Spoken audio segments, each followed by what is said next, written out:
Un train sillonne les régions oubliées d'Afrique du Sud. À son bord, aucun voyageur, mais 15 médecins et infirmières. Les Sud-Africains l'ont appelé Felopepa, un mélange de langue Sotho et Tswana pour dire bonne santé. 10 ans après les débuts de la démocratie, le Felopepa reste l'unique chance d'être soigné pour les populations les plus démunies. Cette année, sa route le conduit à Upington, une ville de 72 000 habitants dans le nord-ouest du pays. Malgré la fin de l'apartheid, les communautés blanches, noires et métisses y vivent toujours cloisonnées. Are you enjoying your food? Yes! Dans l'école métisse de Morning Glory, les enfants reçoivent souvent leur seul repas de la journée. Le jour où le Felopepa arrive, on compte sur eux pour aller porter la bonne nouvelle. Les enfants, j'aimerais que vous distribuiez ce prospectus à vos parents. Il explique tout sur le Felopepa, ce train qui arrive chez nous à Upington. Il y aura des médecins, il y aura des dentistes, il y aura des psychologues. Est-ce que les gens qui ont le cancer peuvent aller au train? Oui, bien sûr. Et les gens qui ont le sida, est-ce qu'ils peuvent y aller? Oui, les gens qui ont le sida peuvent y aller, parce qu'il y a des gens qui peuvent leur donner des conseils. Tout le monde peut se rendre au train et être soigné pour vraiment pas cher. Raymond, explique-moi pourquoi tu veux aller au train. Je l'ai dit hier à mon frère. Je veux aller au train pour mes yeux. Et mon frère m'a dit que lui, il irait pour ses dents. Raymond a 14 ans. Il a déjà 2 ans de retard à l'école parce qu'il ne voit pas bien.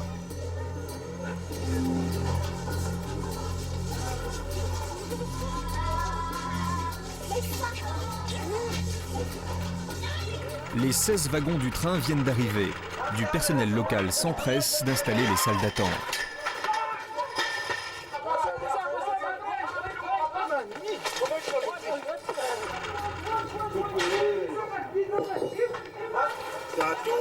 Un peu plus loin, les premiers soignants montent à bord et découvrent leur chambre. Afrikaners pour la plupart, ils ont entre 20 et 26 ans. Débarqués des grandes universités de Johannesburg, Pretoria ou d'Urban, ces futurs opticiens, dentistes ou infirmières sont bénévoles. Ils vont vivre à bord du train pendant 2 semaines.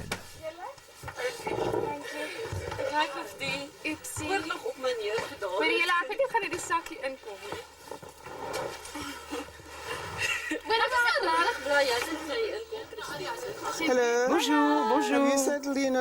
Vous êtes bien installé?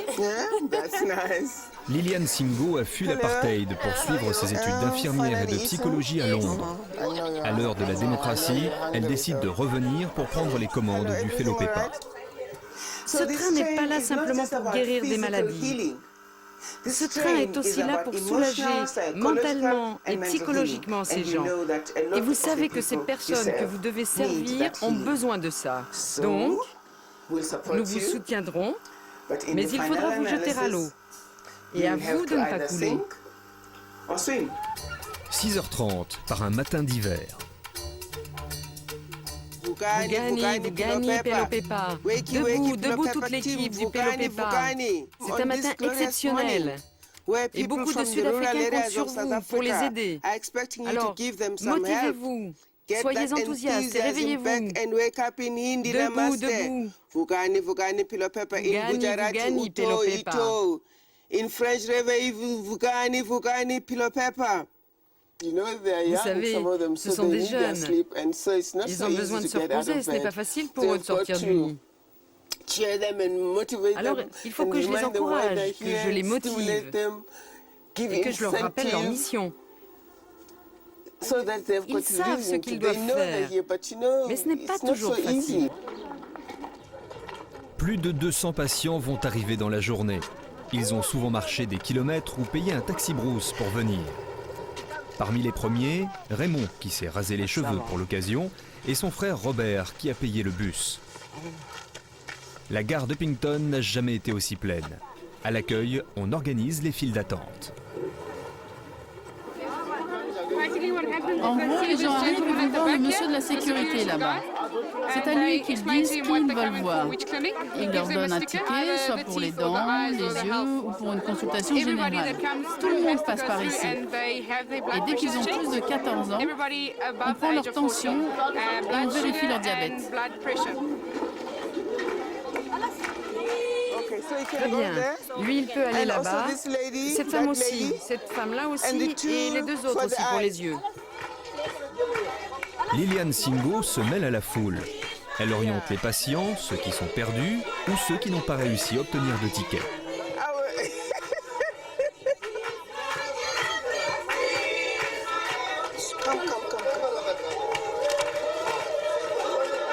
C'est ici pour se faire tester les yeux et avoir des lunettes? Oui, mais vous devez d'abord aller là où il y a le panneau blanc. Vous remplissez les formulaires et vous revenez nous voir. OK? Monsieur, on nous a dit de venir ici pour les yeux et pour les dents. Pour les dents, la clinique est pleine. On peut seulement vous aider pour les yeux. Toi, c'est pour tes yeux? Très bien. Assieds-toi là. Raymond a de la chance. Il obtient le ticket numéro 108 dans la liste d'attente. Mais pour Robert, c'est déjà trop tard. Il n'y a plus de place pour les dents jusqu'à demain matin. Oui, tu peux revenir demain matin. Ici, les consultations sont gratuites. Pour un médicament ou pour une dent, on paie moins d'1 euro et une paire de lunettes ne coûte que 6 euros. Un wagon plus loin, les patients sont déjà trop nombreux. Tous veulent voir le dentiste, le docteur Maureen Kritzinger, le médecin le plus convoité du train. Cette ancienne étudiante avait commencé à bord du Felopepa en tant que stagiaire. Aujourd'hui employée permanente, elle a 15 étudiants sous sa responsabilité. Je vais commencer à anesthésier pas mal de patients pour qu'on avance plus vite. Sinon, on va terminer à 9 h ce soir. J'aime bien le dentiste, mais sans plus. En fait, j'ai peur. À 17 ans, première visite chez le dentiste pour Nelly. Elle veut se faire enlever 2 dents. Non, il ne faut pas avoir peur. Suis-moi. Tu peux t'asseoir ici?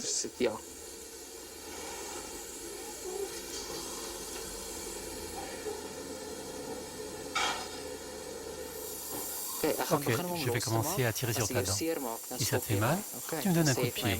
D'accord? Bradley est étudiant à Pretoria. L'année prochaine, il sera diplômé. Pour l'heure, il a besoin d'aide et c'est Maureen, une fois de plus, qui est sollicitée.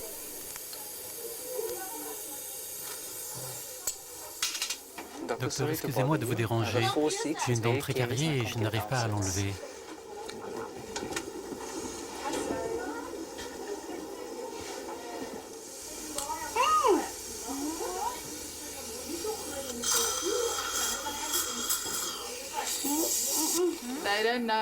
Ils ne savent pas comment prendre soin de leurs dents, parce qu'ils n'ont personne pour leur expliquer.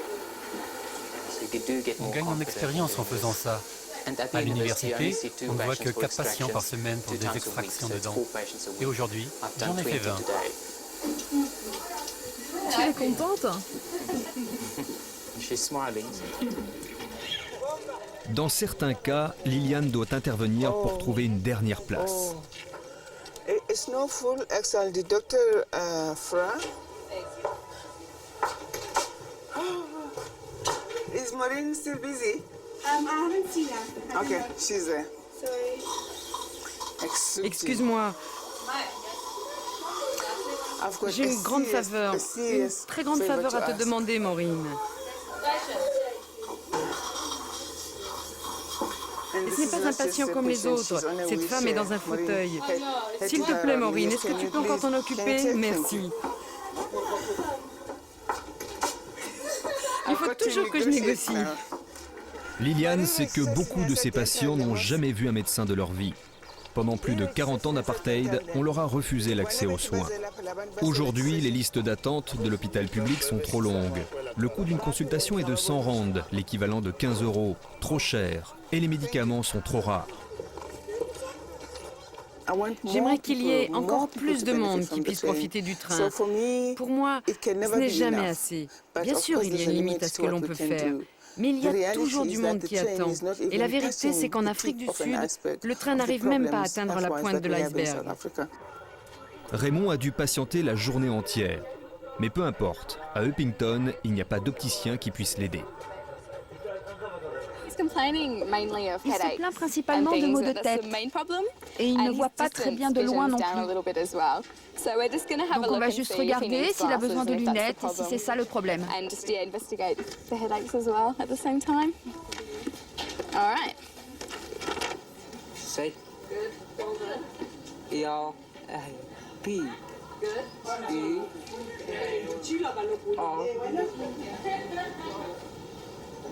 Est-ce que c'est mieux comme ça? Oui. Un petit peu mieux? Bon, très bien. Regarde ces mots en petit ici. Est-ce que c'est toujours aussi visible? Oui, oui. Et si je les rapproche de tes yeux, est-ce que tu les vois toujours aussi bien? Et là? Oui, c'est bon. Et là, c'est toujours aussi clair? Oui, oui. Ce qui va se passer, c'est que si tu portes ces lunettes, tes yeux vont moins travailler et tes maux de tête devraient s'en aller. C'est à toi que je donne ça? Ça a déjà été réglé et on a besoin de ces heures avec cette monture. Avec cette monture. Ok. Il a déjà payé. Très bien. Andries Makoko est l'assistant général du train, l'homme toujours prêt à rendre service. Un jour, pour aider les opticiens débordés, il est devenu le monsieur lunettes du Fellow Pepa. Andries vient des banlieues de Johannesburg. Il est de la génération de ceux qui ne sont jamais allés à l'école parce qu'ils étaient noirs. Aujourd'hui, à 44 ans, il sait lire les prescriptions et fabrique jusqu'à 60 paires de lunettes par jour. J'ai besoin de 10 minutes pour faire une paire de lunettes. Et c'est seulement 10 minutes pour changer la vie d'une personne. On voit quand elle repart avec ses lunettes et qu'elle est toute heureuse. Et je suis content d'être celui qui est derrière tout ça.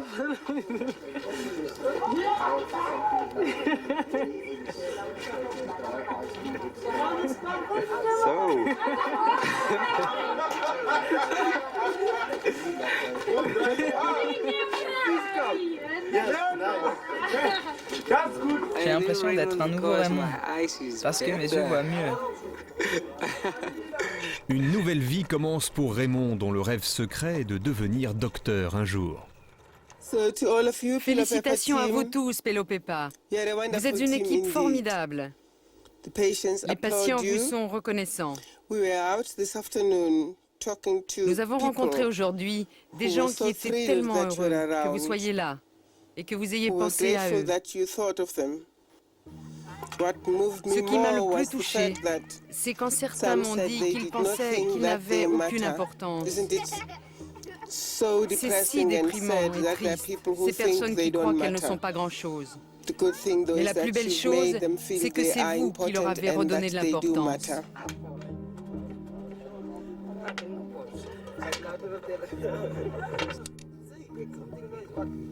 Dans les quartiers les plus pauvres d'Upington, comme dans plus d'un tiers des foyers du pays, il n'y a pas encore d'électricité. L'eau est enfin arrivée, mais les maisons en parpaing promises par la démocratie sud-africaine se font toujours attendre.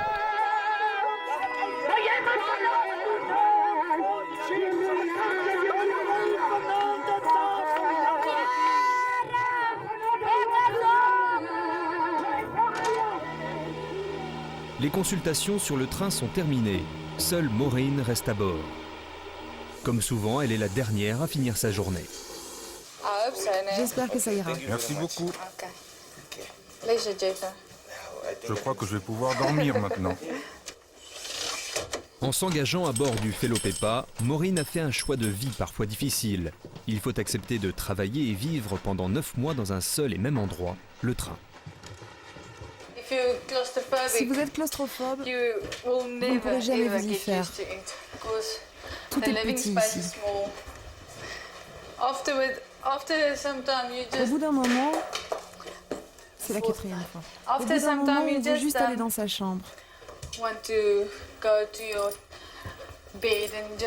on ne veut même plus savoir si elle est grande ou si elle est petite. la chambre.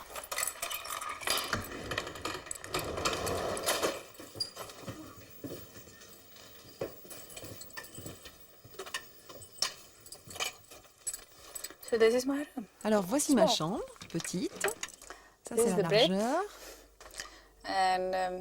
Et le lit est plus petit qu'un lit simple. Il n'est pas aussi large. C'est vraiment petit. J'ai un téléphone pour appeler mes parents et une télé, ma meilleure amie. J'ai l'impression de passer à côté de quelque chose qui se passerait là-bas à l'extérieur. Et moi je reste ici, seulement ici. Tous mes amis sont en train de se marier. Je n'ai même pas de petite amie. Et je me dis, oh, est-ce que je suis en train de passer à côté de quelque chose? Pourquoi est-ce que je suis là? Et puis je me dis, je n'ai que 26 ans, c'est seulement pour 9 mois. Après ces 9 mois, je pourrais faire autre chose si j'en ai envie. C'est pas si terrible. Je me suis réveillée à 4h30. Je me réveille toute seule à 4h30. Je n'ai pas besoin de réveil. Il faut que je sois réveillée, juste pour être sûre que tout le monde soit réveillé. Sinon, si je ne me lève pas, comment être sûre que l'on commence le travail à l'heure? Il faut que je fasse ce que je fais tous les jours. Bonjour tout le monde. Bonjour. Comment allez-vous ce matin? Vous pensez qu'il va y avoir du monde aujourd'hui? Ah, on espère que oui. Je pense qu'il va y avoir du monde parce qu'il y a 2 bus qui doivent arriver.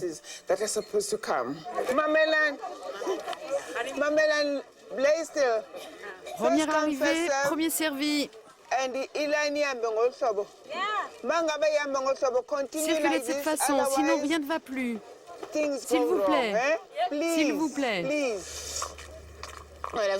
La journée est bien commencée, j'ai déjà tout organisé. J'ai réveillé tout le monde, j'ai parlé aux patients et à la plupart des étudiants.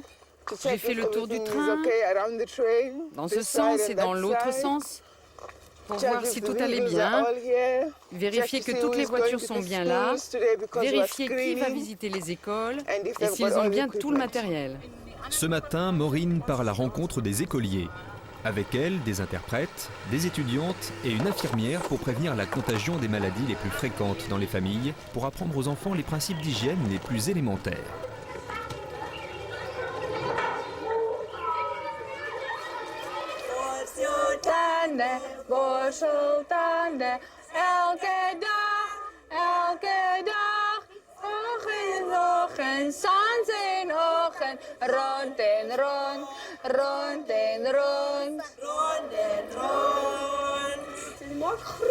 Vous ouvrez bien grand la bouche et vous faites des grands cercles. Comme ça, des grands cercles.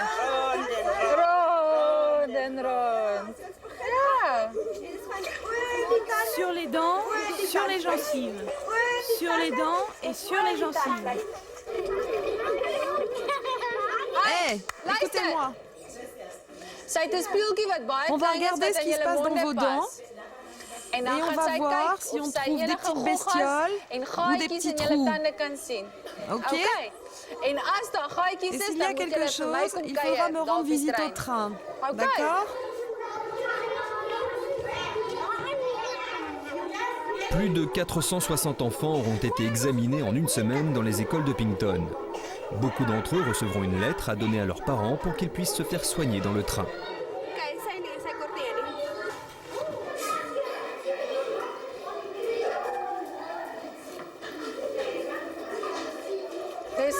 Il y a beaucoup d'enfants qui n'ont pas de brosse à dents. C'est pas bien. Et ils se partagent la brosse à dents chez eux. Et ils se transmettent leurs microbes de bouche en bouche. Ils n'ont pas assez d'argent pour acheter une brosse à dents. Alors la question c'est, j'achète une brosse à dents ou j'achète à manger? Et ils achètent à manger.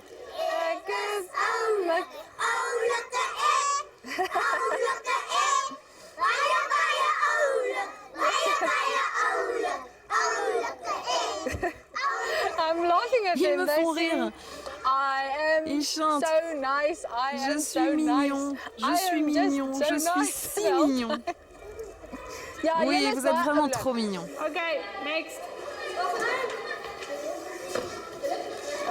Tu as mal aux oreilles? Ok, suivant. C'est bon pour toi, merci.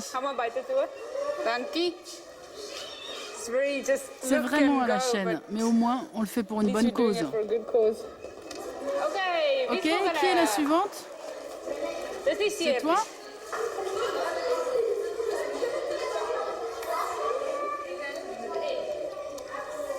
Tu as mal aux oreilles? Celle-là, elle me fait un peu mal.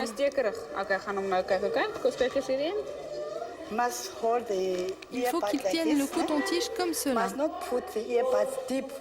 Ils ne doivent pas le mettre trop profond dans l'oreille. Ils doivent juste la nettoyer délicatement, pas trop à l'intérieur. C'est vraiment terrible. Lors des visites médicales, quand on examine les oreilles des enfants, on découvre des pierres, des morceaux de papier ou de papier toilette, des cafards et d'autres insectes. À Upington, comme dans le reste du pays, le chômage dépasse les 30% et l'espérance de vie est de 45 ans. Dans le quartier noir de Pabalelo, la tuberculose et le sida sont parmi les premières causes de mortalité.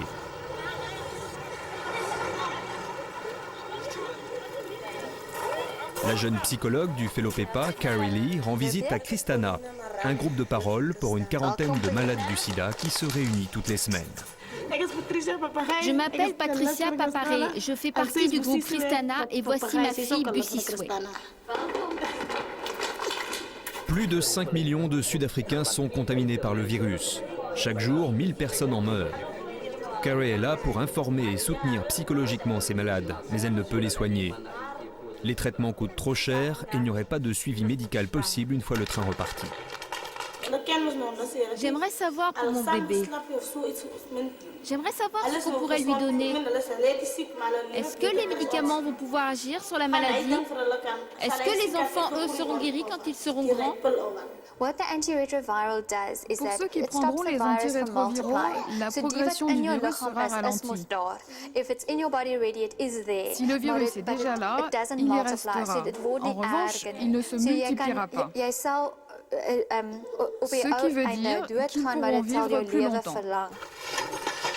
À peine le temps de donner quelques conseils et le Felopepa doit reprendre son chemin. En une semaine, il aura soigné environ 1200 patients, arraché 700 dents et distribué plus de 400 paires de lunettes.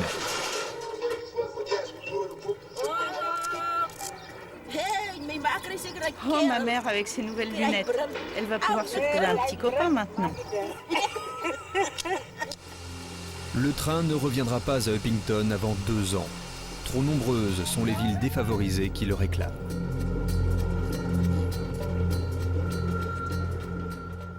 Je sais trop bien que les Sud-Africains ont besoin de ce train. Et si je peux leur apporter ne serait-ce qu'une aide modeste, je me dois de leur donner le meilleur de moi-même. Si je peux soutenir les permanents, les étudiants, et faire sentir à ces gens qu'ils comptent pour quelqu'un, alors je me sens récompensée. Liliane Singo, fidèle à son poste et aux 40 000 patients qu'elle accueille chaque année, conduit l'équipe au nord du pays vers des régions plus isolées encore. Prochaine station, Postmasburg. Ici aussi, nombreux sont ceux qui attendaient ce moment depuis longtemps et qui accourent quand la nouvelle de l'arrivée du train de l'espoir se répand.